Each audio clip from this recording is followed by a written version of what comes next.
이에 그들이 제자들에게 와서 보니 큰 무리가 그들을 둘러싸고 서기관들이 그들과 더불어 변론하고 있더라.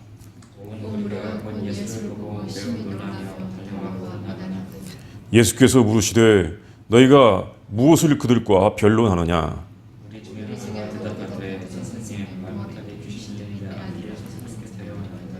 귀신이 어디서든지 그를 잡으면 거꾸러져 거품을 흘리며 이를 갈며 그리고 파리해지는지라. 내가 선생님의 제자들에게 내쫓아 달라고 하였으나 그들이 능히 하지 못하더이다. 대답하여 가라사대 믿음이 없는 세대여, 내가 얼마나 너희와 함께 있으며 얼마나 너희를 참으리요. 그를 내게로 데려오라 하시며 이에 데리고 오니 귀신이 예수를 보고 곧 그 아이로 심히 경련을 일으키게 하는지라. 그가 땅에 엎드러져 구르며 거품을 흘리더라. 예수께서 그 아비에게 물으시되 언제부터 이렇게 되었느냐 하시니 가로되 어릴 때부터입니다. 귀신이 그를 죽이려고 불과 물에 자주 던졌나이다. 그러나 무엇을 하실 수 있거든 우리를 불쌍히 여기사 도와 주옵소서. 예수께서 이르시되 할 수 있거든이 무슨 말이냐. 믿는 자에게는 능치 못할 일이 없느니라 하시니 곧 그 아이의 아버지가 소리를 질러 이르되 내가 믿나이다. 나의 믿음 없는 것을 도와 주소서 하더라. 예수께서 우리의 병원 모이는 것을 보시고 그 더러운 귀신을 꾸짖어 가라사대 덩어리 되고 규먹인 귀신아, 내가 내게 명하노니 그 아이께서 나오고 다시는 들어가지 말라 하시며 귀신이 소리 지르며 아이로 심히 경련을 일으키게 하고 나가니 그 아이가 죽은 것 같이 되어 많은 사람이 말하기를 죽었다 하나. 예수께서 그 손을 잡아 일으키시니 이에 일어섭니다. 집에 들어가심에 제자들이 조용히 묻자오되 우리는 어찌하여 능히 그 귀신을 쫓아내지 못하였나이까. 이르시되 기도 외에 다른 것으로 이런 종류가 나갈 수 없느니라 하시니라. 아멘. 이 본문의 말씀은 예수님께서 베드로와 야고보와 요한 이 세 명의 제자들과 함께 이 변화산에서 내려오시자 있었던 일입니다. 예수님께서 베드로, 야고보, 요한 이 세 제자들과 함께 헤르몬산에 올라갔었을 때 우리가 지난주에 보았듯이 예수님은 천국에 계신 모습, 정말 얼굴이 태양처럼 어떻게 보면 태양보다도 더 밝게 빛나는 모습, 그래서 모든 옷이 하얗게 된 그 모습으로 변화가 되어 있었습니다. 변화산에서의 일이 있었던 것입니다. 그리고 예수님과 모세와 엘리야가 함께 이야기를 했었습니다. 세 제자는 이것을 보면서 놀라운 경험을 했었습니다. 그리고 다시 산 아래로 내려왔습니다. 예수님께서 세 제자들과 함께 내려왔을 때 산에 같이 올라가지 않았던 제자들은 많은 사람들 속에 둘러싸여 있었습니다. 그러면서 제자들이 서기관들과 논쟁을 하고 있었던 것입니다. 그리고 예수님께서 나타나시자 기다리던 사람들이 예수님께 달려와서 인사를 하였습니다. 그때 예수님께서 제자들에게 야, 무엇을 논쟁하고 있어? 하고 물으신 것 같습니다. 그때 제자들이 대답하기 전에 한 사람이 이렇게 말하였습니다. 선생님, 말 못하게 하는 귀신 들린 내 아들을 선생님께 데리고 왔습니다. 귀신이 내 아들을 몹시 괴롭히는데 막 거꾸로 뜨리고 거품을 흘리게 하고 이를 갈게 하고 파리하게 하고 그래서 선생님께 왔는데 그래서 이 제자들에게 귀신을 쫓아내려고 하였지만 그들이 못하였습니다. 이런 말을 하는 것입니다. 이 말을 들으시고 예수님께서 이렇게 말씀하셨습니다. 믿음이 없는 세대여, 내가 얼마나 너희와 함께 있으며 얼마나 너희에게 참으리요. 그를 내게로 데려오라. 그 말씀 듣자 그 사람은 즉시 아들을 데리고 왔습니다. 그러자 그 아이 안에 있던 귀신이 예수님 앞에서 그 아이로 하여금 아주 심하게 경련을 일으키게 하였습니다. 그 아이는 땅에 엎드러져 구르고 거품을 흘렸습니다. 그 아이는 어릴 때부터 그렇게 고통을 당하여 왔습니다. 귀신이 그 아이를 죽이려고 막 불에도 집어던지고 물에도 던졌습니다. 그 아버지는 예수님께 무엇을 하실 수 있거든 우리를 불쌍히 여기사 도와 주시옵소서라고 간청을 하였습니다. 그때 예수님께서 이렇게 말씀하셨습니다. 할 수 있거든이 무슨 말이냐? 믿는 자에게는 능히 하지 못할 일이 없다라고 말씀을 하셨습니다. 그러자 그 아버지는 소리를 지르면서 이렇게 말했습니다. 내가 믿습니다. 나의 믿음이 없는 것을 도와주시옵소서. 참 대답이 아주 멋집니다. 그런데 여기서 아버지의 아주 간절한 사랑을 볼 수가 있습니다. 예수님께서는 사람들이 막 몰려드는 것을 보시면서 곧바로 그 더러운 귀신을 꾸짖어 말씀하셨습니다. 말 못하고 못 듣는 귀신아, 내가 내게 명하노니 그 아이에게서 나오라. 다시 들어가지 말라. 그러자 귀신이 소리를 지르면서 그 아이로 심히 경련을 일으키게 하고 나갔는데 그 아이가 죽은 것 같이 되었습니다. 많은 사람들은 아이가 죽었구나 라고 말하였는데 예수님께 아이를 고쳐달라고 하기 위하여 왔는데 아이가 죽었다라고 사람들 생각하는 거죠. 그런데 예수님께서 그 아이의 손을 잡아 일으키시니까 아이가 일어났습니다. 아이가 건강하게 온전히 회복이 되었던 것입니다. 아이가 회복이 되었습니다. 그 후에 한 집에 예수님께서 제자들과 함께 들어갔는데 제자들이 조용히 물었습니다. 선생님, 우리는 어찌하여 능히 그 귀신을 쫓아내지 못하였습니까? 그때 예수님께서 이렇게 대답하셨죠. 기도 외에 다른 것으로 이런 종류가 나갈 수가 없느니라. 이 놀라운 사건은 오늘 또 우리들에게 많은 교훈을 줍니다. 과연 믿음은 무엇인가? 믿음의 능력은 무엇인가? 기도는 무엇인가? 이런 교훈을 우리에게 주고 있습니다. 이 말씀을, 이 사건을 말씀으로서 몇 가지로 나누어 보겠습니다. 첫 번째는 예수님께서는 귀신을 쫓아내실 능력이 있습니다. 예수님께서 귀신을 쫓아낸다는 것을 알려주십니다. 귀신의 성경적인 그 뜻은 더러운 악한 영입니다. 더러운 악한 영. 이 악한 영이 예수님을 대적하고 사람을 괴롭히고 있습니다. 사람들은 이 영을 대적할 능력이 없습니다. 사람 자체에게는. 사람으로서는 이 영을 대적할 능력이 없습니다.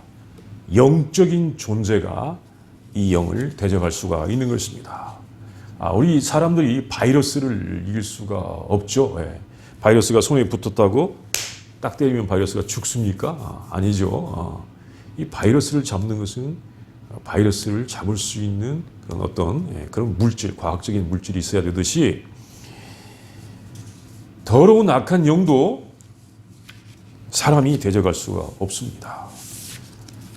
예수님께서는 성령으로 잉태하신 분이기 때문에, 하나님이시기 때문에, 성령으로 오셨기 때문에 악한 영을 제압하고 악한 영이 주는 고통을 당하는 사람들을 구원하실 수가 있는 것입니다. 그래서 우리는 성령으로 오신 예수님의 능력을 유인받지 않고는 그 악한 영을 이기지 못하는 것입니다. 악한 영 때문에 고난받는 아들을 예수님께로 데려온 아버지는 정말 잘하는 것입니다. 그래서 예수님께서 이 아이를 고쳐주실 수가 있었습니다. 예수님께서는 그전에도 많은 더럽고 악한 영에 든 사람들에게서 그 영들을 쫓아내고 온전한 정신으로 회복시켜 주신 적이 있었습니다. 여기 전에 나오는 그 거라사인의 지방에 있었던 군대 귀신 들린 사람을 예수님께서 고쳐주신 적이 있었습니다.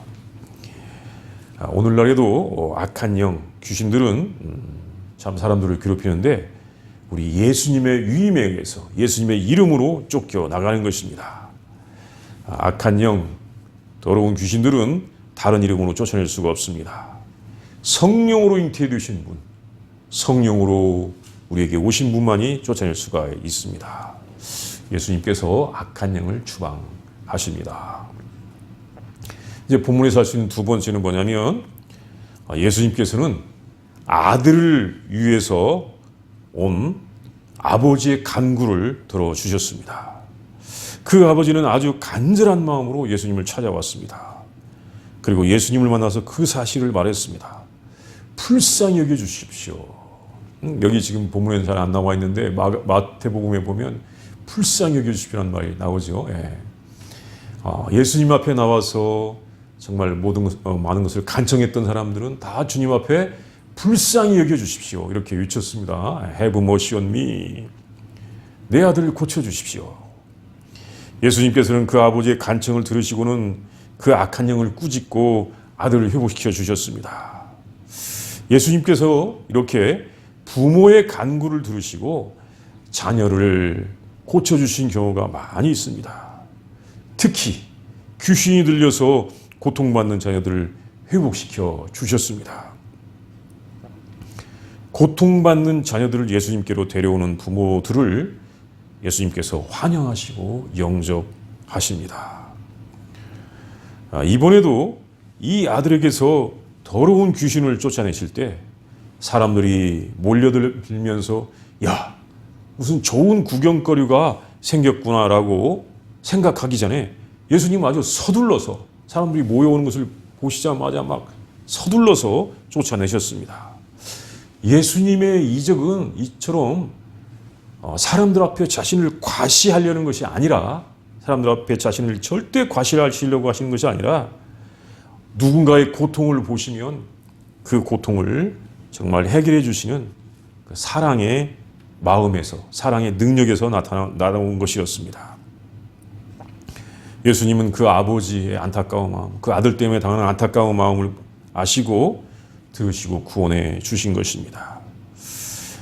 자기의 자녀들을 예수님께로 데려오는 것은 부모들의 중요한 사명입니다. 이런 경우에 이 아들 때문에 아버지가 큰 고통을 당하고 있었겠지만 그래도 아버지와 아들이 모두 예수님을 만남으로써 회복되고 구원받는 은총을 누리게 되었던 것입니다.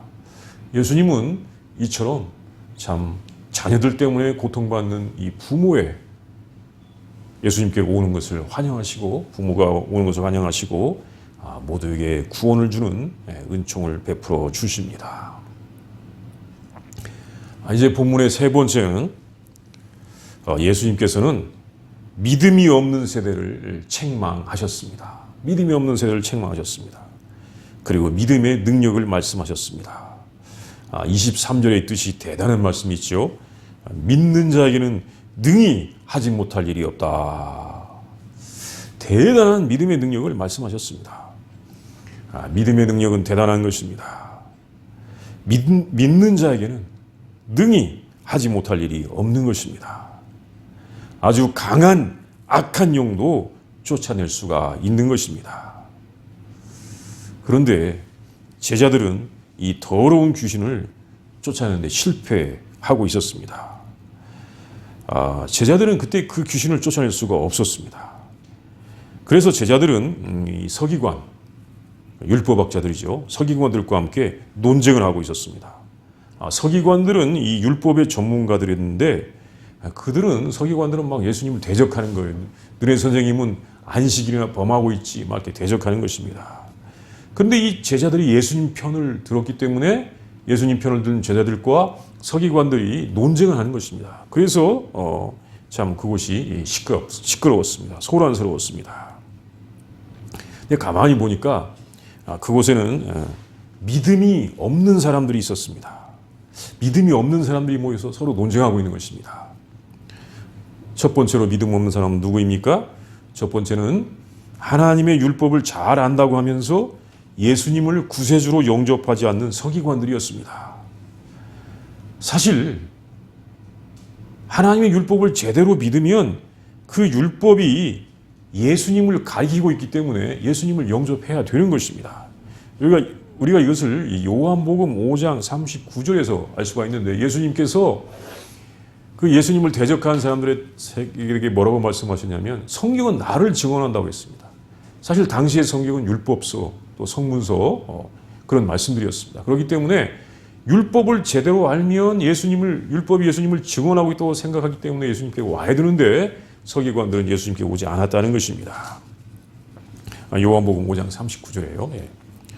또 하나 믿음이 없는 사람들은 누구냐면 놀랍게도 예수님의 제자들이었습니다. 예수님의 제자들이 믿음이 없었습니다. 사실 예수님의 제자들은 전에 이 더러운 영, 악한 귀신을 쫓아내는 권세를 모두 받았었습니다. 마가복음 6장 7절에 보면 예수님께서 제자들을 이 갈릴리에 둘씩 묶어서 전도하라고 파송하며 보낼 때 귀신을 제어하는 권세를 주어서 보낸 적이 있었습니다. 그래서 예수님의 제자들은 나가서 다 병자도 고치고 귀신들도 추방하면서 하나님 나라를 전하고 돌아와서 주님 우리가 이렇게 하고 왔습니다라고 고백을 이렇게 보고를 한 적이 있었습니다. 그러니까 이 제자들은 이미 받은 능력이 있었는데 그때 그것을 제대로 행사하지 못하고 있었다는 것입니다. 그러면 그들은 왜 그때 받은 능력을 행사하지 못했을까요? 무엇이 문제가 있을까요? 그것은 그들이 예수님의 말씀을 믿지 않았기 때문입니다. 아주 어려운 상황이네요. 능력을 받았는데 지금 말씀을 믿지 아니함으로 말미암아 능력을 행사하지 못한다는 것입니다. 이것은 무슨 말일까요? 예수님과 2년 이상을 함께 있던 제자들이 예수님을 믿지 않은 것입니다. 이것은 어디서 볼 수가 있냐면 베드로가 예수님께 신앙을 고백한 다음부터 주는 그리스도이십니다. 살아계신 하나님의 아들입니다. 라고 고백한 다음부터 분명히 드러난 것입니다. 베드로가 입으로는 예수님께 신앙 고백을 잘하였습니다. 주는 그리스도이십니다. 그런데 예수님께서 고난과 부활을 말씀하시자 갑자기 베드로가 반발을 했습니다. 책망을 받았습니다. 그런데 이때 주님 십자가에서 죽으시면 안 됩니다. 이렇게 반발한 것은 사실은 베드로만의 생각이 아니었다는 것입니다. 모든 제자들의 생각이 같았던 것입니다. 예수님을 2년 정도 따라다니다 보니까 제자들은 예수님의 뜻과 사명을 제대로 깨달아 가는 것이 아니라 예수님을 따라다니면서 자기들의 꿈을 꾸기 시작하는 것입니다. 예수님은 능력이 대단하시구나. 우리 선생님은 대단하시구나. 내가 우리 선생님과 함께하면 뭔가 단단한 권세를 가질 수 있겠구나. 우리 선생님 대단해. 우리 선생님 나를 사랑하셔. 나를 택해 주셨어. 내가 선생님과 함께하면 나는 대단한 권세를 가질 수가 있어 하면서 제자들은 뭘 생각하냐면 세속적인 권력, 세상의 권력을 가질 것을, 그래서 예수님과 함께 세상에서 왕노릇 할 것을 생각하는 것입니다. 사실 예수님께서는 제자들에게 나는 세상 죄를 지고 가는 하나님의 어린 양이다라고 하는 말씀들을 하시면서 암시하시지만 예수님과 함께 있는 제자들의 생각은 그게 아닙니다. 우리 선생님을 이용해서 내가 내 명예를 얻겠다, 내 권세를 얻겠다, 또 그 외에 다른 것도 얻겠다라고 하면서 이렇게 자꾸 생각해 가는 것입니다. 참 이것이 안타까운 일입니다. 제자들의 그 욕심, 또 제자들의 어떤 선입견, 원래 제자들이 또 꿈이 있었던 사람이었기 때문에 그것이 예수님께서 아무리 하나님의 뜻을 말씀하셔도 듣지 못하게 하는 것입니다. 그것을 어떻게 할 수 있냐면 예수님께서 제자들에게 가끔 이런 말씀을 하십니다. 왜 아직도 깨닫지 못하느냐? 왜 믿음이 없느냐?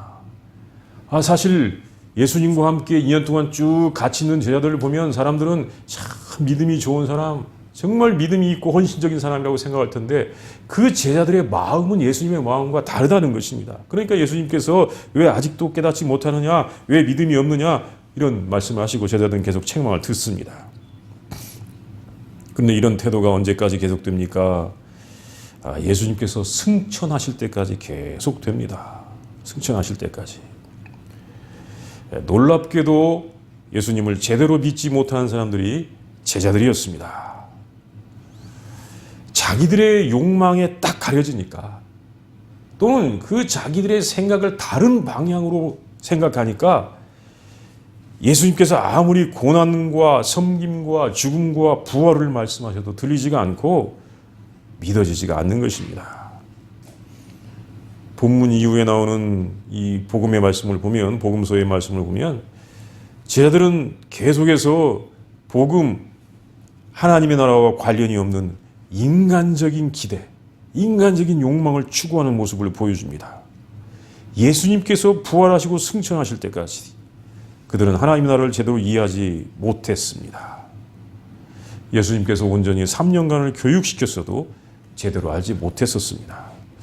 그만큼 사람들이 가진 인간적인 욕망이 크다는 것을 알려주는 것입니다.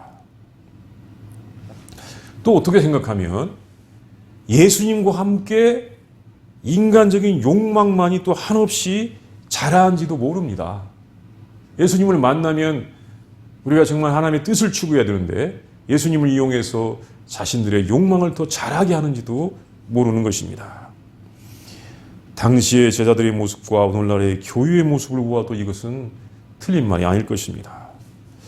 오늘날 많은 교회에서 예배하는 성도들 중에도 과연 예수님의 고난과 십자가와 부활을 보면서 예수님의 고난, 십자가 이걸 보면서 내가 이것 때문에 예수님을 더 따라야 돼 라고 생각하고 받아들이는 성도들이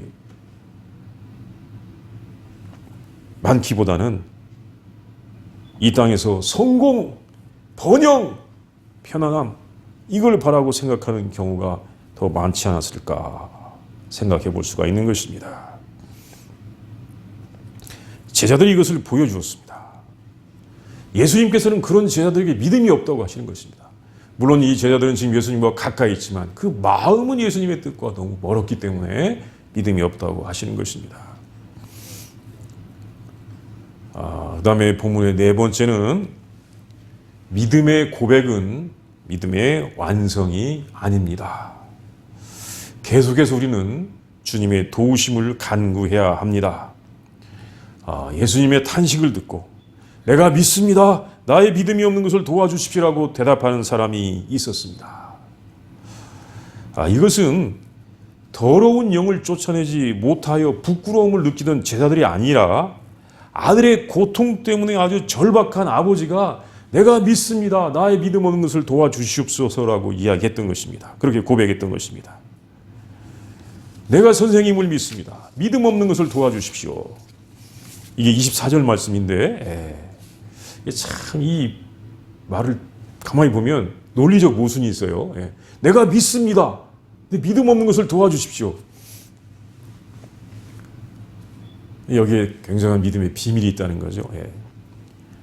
물론 이 사람이 예수님께 간구하면서 무엇을 할 수 있거든 나를 좀 도와주십시오 라고 라는 어떤 단서를 달았다가 믿는 자에게는 능히 하지 못할 일이 없다는 말씀을 듣고 이렇게 대답할 수밖에 없는 상태가 되어서 이렇게 고백을 하지 않았는가 하고 생각할 수 있지만 사실 그는 내가 믿습니다라고 고백을 했습니다. 내가 믿습니다.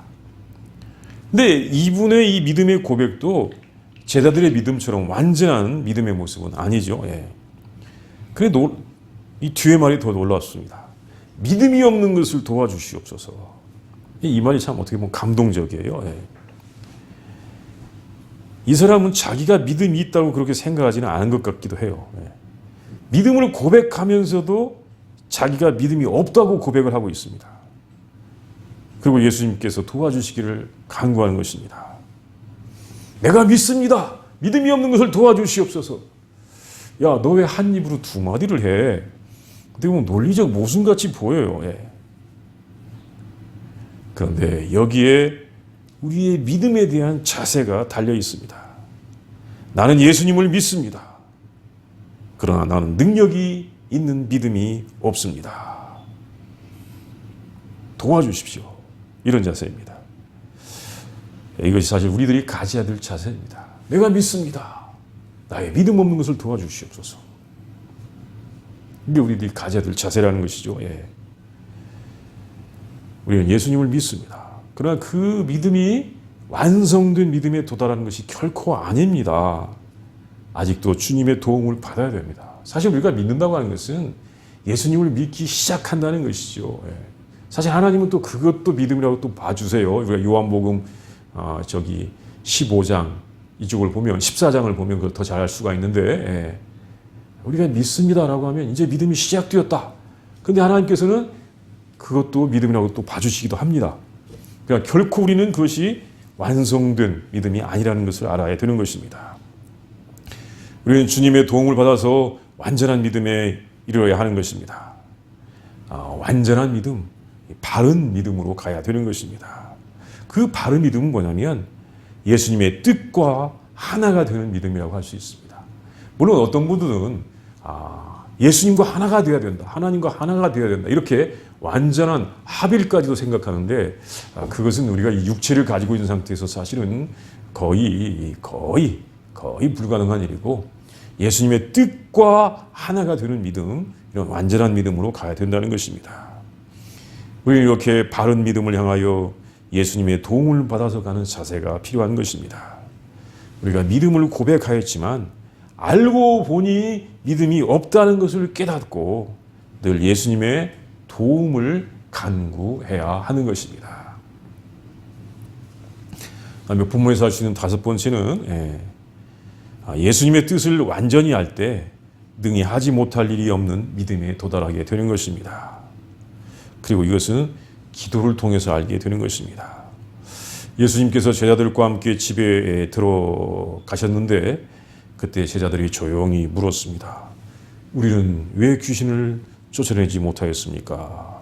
그때 예수님께서는 기도 외에는 다른 것으로 나갈 수가 없느니라고 하셨습니다. 기도를 통해서 더러운 귀신을 쫓아내는 믿음, 힘을 얻게 되는 것입니다.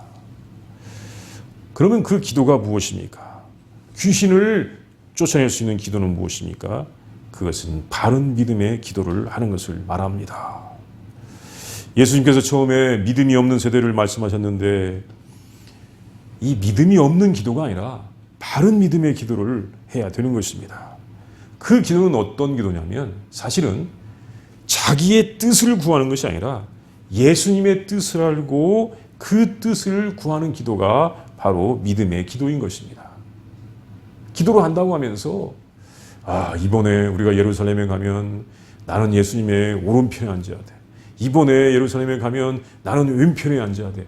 아니 나는 이번에 예루살렘에 가면 예수님의 바로 옆에서 아니면 앞에 가면서 호령을 해야 돼.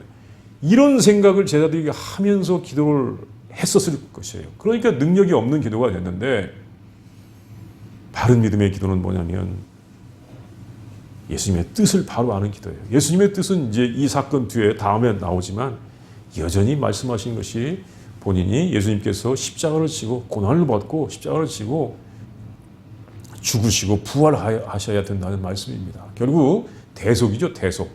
다른 사람을 위한 삶을 산다고 하는 대속. 이것이 예수님의 삶이었고 제자들이 따라야 될 삶인데 제자들이 아직도 자기들의 욕망으로 가득 차 있었을 때 그들은 믿음을 잊어버렸고 믿음이 없는 세대가 되었고 주님의 일을 행할 수가 없었던 것입니다. 그런데 그것이 저절로 되는 것이 아니기 때문에 이것은 기도를 통해서 기도의 역이 어떻게 보면 수덕적인 면이 있어요. 기도를 통해서 우리를 변화시키는 면이 있습니다. 기도를 통해서 이렇게 주님의 뜻을 알아가게 된다고 하는 것입니다. 이것이 바른 믿음이고 바른 믿음의 기도인 것입니다. 우리는 기도하면서 예수님의 뜻이 아닌 자기의 뜻, 자기의 소망을 구하는 기도를 행한 적이 있었는데 당시의 제자들도 이것을 많이 했었습니다. 그런데 그것은 믿음이 아니었고 더러운 영을 제압할 수가 없었던 것입니다. 더러운 귀신, 더러운 영을 제압하는 것은 바른 믿음의 기도인 것입니다. 예수님께서는 제자들에게 이것을 말씀하셨습니다. 바른 믿음의 기도를 해라. 그 기도가 귀신을 제어한다는 것을 알려주십니다. 우리는 이 말씀을 보면서 바른 믿음이 무엇인지, 바른 믿음의 기도가 무엇인지를 늘 생각하면서 자기의 뜻, 자기의 비전이 아니라 예수님의 뜻, 예수님의 비전을 늘 생각하는 바른 믿음을 가져야 할 것입니다. 우리 시간 다 함께 기도합니다. 우리 기도할 때 좀 묵상을 합니다. 우리 예수님께서 저 헤르몬산에서 내려오십니다. 베드로, 야고보, 요한과 함께 내려오시는데 이 산 밑에서는 나머지 제자들이 서기관들과 함께 논쟁을 하고 있었습니다. 자, 오늘 본문의 말씀이죠. 그때 한 아버지가 옵니다. 선생님, 내 아들이 지금 많이 고생하고 있어서 제자들에게 귀신을 좀 쫓아내달라고 했는데 하지 못했습니다. 그때 우리 예수님께서 이 믿음이 없는 세대요, 내가 언제까지 너희와 함께 있어야 되냐고 탄식을 하시죠. 그때 그러면서 이제 아버지와 예수님과의 대화가 이루어지고 예수님께서 귀신을 쫓아내고 이 믿음이 없는 세대라고 탄식하신 것. 왜 제자들은 귀신을 쫓아내는 권세를 받았으면서도 그때는 귀신을 쫓아내지 못했었을까? 오늘 이 본문의 사건을 한번 우리 함께 묵상해 보도록 하겠습니다.